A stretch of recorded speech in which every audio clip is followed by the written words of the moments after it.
World War and the nature of historical injury. Thank you. So from the onset of the First World War, the question of its origins has sparked imagination and controversy. At the time, contemporary statesmen and military leaders attempted to justify their involvement, sort of ex post facto, while intellectuals, including historians, tried to make their own speculations, mostly in the dark, about machinations and motivations at the top levels of power. For 3 decades thence, this debate was highly charged with political polemics, but in the past decade, since 1945, it's become a more strictly historical issue while remaining a sharp point of contention. So my essay, A Swansong for the West, examines this historiography, examining and evaluating some of the most important works in a field that continues to generate questions with more ease than it does answers. So one of the first substantial works of history on the subject was The Origins of the World War by Sidney Bradshaw Fane. Published in 1928, just before the Great Depression would emerge to drain the strength of Weimar Germany to its dregs, Origins establishes an account commonly labeled the slide into war thesis, whereby European leaders were swept away by events. He begins by stating unequivocally that none of the European powers wanted a general war. For Fay, the idea that Germany in particular, or the Central Powers in general, were responsible for the outbreak of war was, quote, historically incorrect and also morally unjustifiable. He argues that the war's long-term causes were more important than its short-term ones, and its long-term ones were nationalism, militarism, imperialism, and intermingling alliance systems. If those sound familiar, it's because they're the same 4 about which our secondary students are still taught today. The canny reader, though, cannot ignore the milieu in which Fay wrote. We need to consider the fact that in 1928, to give the imprimatur to German war responsibility was to approve, at least tacitly, of the iniquitous Treaty of Versailles, with its Article 231 holding Germany solely guilty for instigating the World War. Many fair-minded men, especially in the Anglo-Saxon world, because there are few Frenchmen or Russians who had the luxury of feeling this way, many in the Anglo-Saxon world looked at the onerous burden being placed on Weimar Germany's shoulders in terms of the Treaty of Versailles and balked at approving of this injustice in a moral way. It's not difficult to put Fay in this category. That's not to say that he was being disingenuous or even incorrect in his analysis. It merely provides us with an apt reminder that historians are themselves human beings, grounded in a particular time and place, surrounded by particular ideas and discourses, and we need to at least partially consider their academic arguments in light of their own historical context. Closely linked to Fay's argument is A.J.P. Taylor's famous timetable thesis. In War by Timetable, Taylor sketches the picture of a Europe with no recent experience of mass warfare, except for, of course, Russia and the smaller Balkan states, but wherein each nation had meticulous mobilization timetables and schedules, which each nation had mastered in theory, but never actually utilized in practice. When diplomatic crisis appeared over the assassination of the Archduke and the subsequent Austro-Hungarian ultimatum to Serbia, the exigencies of military mobilization forced the hands of the diplomats and pushed Europe to the precipice of war. Throughout his captivating account of the lead-up to war, Taylor constantly employs the language of wasted hours, minuscule windows of time, and panic scrambling as he says, the timetables took command over diplomacy. While emphasizing these timetables, Taylor's thesis fits neatly into Fay's conception of a slide into war for which no person and no nation were uniquely responsible. As he says, the statesmen were overwhelmed by the magnitude of events, and all nations were trapped by the ingenuity of their military preparations. Many historians have questioned the structuralism and the determinism inherent in Fay and Taylor's argumentation, instead looking at the agency employed by the diplomats who held power in 1914. In his 1961 monograph, Germany's War Aims During the First World War, West German historian Fritz Fischer laid out his eponymously famous Fischer thesis. The German leaders intentionally provoked war in 1914 in order to win European hegemony, which is to say world hegemony at the time. His smoking gun is the September program of September 1914, which outlined plans for Germany to annex French, Belgian, Dutch, and Russian territory, as well as form a larger economic union under the dominion of the Reich in Europe. According to Fischer, Wilmine Germany had two possible courses to take at the beginning of the 20th century. One was Weltpolitik, or world policy, which entailed confronting the global power of Britain with the support, or at least acquiescence, of the continental powers. The other possible course would be an Anglo-Saxon alliance with England against the Franco-Russian alliance. Of course, pursuing either course would involve major concessions to the courted powers in order to win their support, or at least benevolent neutrality, in the eventuality of war. Instead, German leaders decided to pursue both of these contradictory policies at the same time, and in the most bellicose way possible, which is a large reason why they found themselves in a two-front war in August and September of 1914. Upon its release in 1961, Fischer's book received a storm of criticism, largely from West German historians who accused him of being unpatriotic to his country. But 5 decades on and more, his argument is still the basis, the ground on which many of these debates take place in the historiography. It's been in recent years that historians have more directly confronted Fischer and his thesis. An illustrative example is The Pity of War by British contrarian historian Niall Ferguson. Ferguson absolves the Germans for any part in instigating World War I, instead arguing that it was a preventative war by the Germans in order to protect themselves from an aggressive and increasingly Germanophobic British Empire.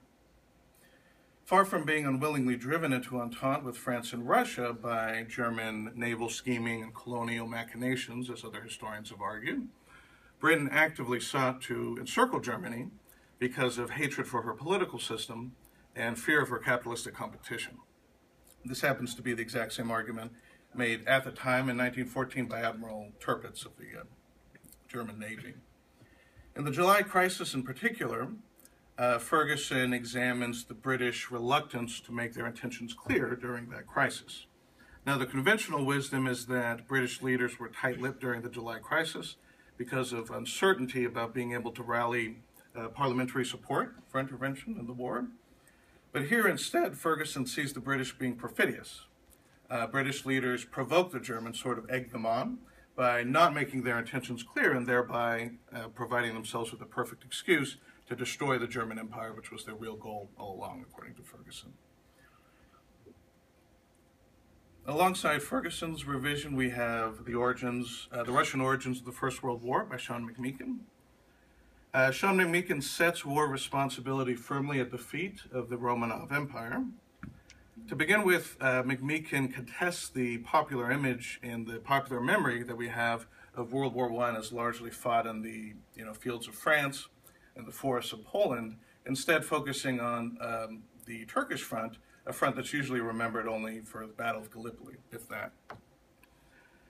Moreover, he argues that the real object of all nations in the war was control over Constantinople and the Straits. In pursuit of that glorious aim, the Russian leaders decided to confront the Turks with a double game. On the one hand, masquerading as guardian of the Slavs in the Balkans, and on the other hand, feigning self-defense against Austria. By so doing, they were able to achieve their real goal, which was to confront the Turks head-on before it was too late. In addition to the control over Constantinople, which is something the Russians had been wanting for centuries, at least since the time of Catherine the Great, Russia was also motivated to act, according to McMeekin, by the fear of losing naval dominance in the Black Sea. This was to happen no later than 1915, as the Turks had purchased a set of foreign dreadnoughts that were about to obsolete the entire Russian Black Sea fleet in a matter of days. Because Russia could not hope to bridge this approaching dreadnought gap, and because they were running out of time, Russian leaders decided to provoke war, and the Serbian crisis allowed them a perfect pretext with which to attack the Turks head-on and achieve their war aims. This is the most vituperative condemnation of the Russian Empire as the responsible power for the outbreak of World War I. In the 21st century, the most important work, I believe, on this subject has been The Sleepwalkers by Christopher Clark. Christopher Clark, far from pointing the finger at any individual nation in terms of war responsibility, instead questions the idea of assigning war responsibility in the first place. According to Clark, narrating the outbreak of the First World War is simply telling a story, and it's not the job of the historian to make heroes or villains out of the characters that are bequeathed to him or her. Clark concludes that there is no smoking gun in the story. The outbreak of war was a tragedy, not a crime. Before the outbreak of World War I, as Clark illustrates very well, Europe had spent a decade craning from one diplomatic entanglement to another, from 1898 in Fischer to Dogger Bank in 1904, Morocco in 1905 and 1911, and so on. In each of these cases, Europe saw the rattling of the sabers, but in each case, war was ultimately averted. Because of this trajectory, according to Clark, there was a creation of a sort of tunnel vision among European leaders. Rather than failing to learn from the crises of their recent past, as other historians have argued, European leaders had learned too well to their own destruction. Assuming that they could flirt with disaster while avoiding war, as they had so deftly done before, European leaders became, quote, sleepwalkers, watchful but unseeing and blind to the reality of the horror they were about to bring into the world. One vector of explanation that none of these authors explores, but which I think bears examination, is that of national feeling. When we use national terms in ways such as the Germans had antagonism towards the French, or the Russians hoped to seize Constantinople, we are, of course, not speaking literally of the desires, motivations, or actions of millions of Russians, Frenchmen, and Germans, but nor is this a sort of grammatical anomaly. The reader of history and the historian implicitly realize that in some sense, perhaps an abstract, inchoate sense, nations are not so very unlike people, and that they have hopes and motivations, resentments and fears. To illustrate this point via case study, we may contrast Russia's response to the Bosnian crisis of 1908 with that of their response to the July crisis of 1914. In both cases, the Austrians, with German backing, sought to conquer a key Russian ally in the Balkans, and in both cases, Russia was sorely unprepared for war and in an overall poor diplomatic situation. Yet in the first episode, the Russians accepted their humiliation and backed down before the German and Austrian forces and threats, whereas in the second case, they went to a war to avoid the same fate. A few historians have argued that the normally amiable Nicholas II was personally affronted and even emasculated by the failure to stand up to the Teutonic forces, which led to the vindictive determination to be ready the next time the Austrians or the Germans caused trouble in the Balkans. Is this a viable theory?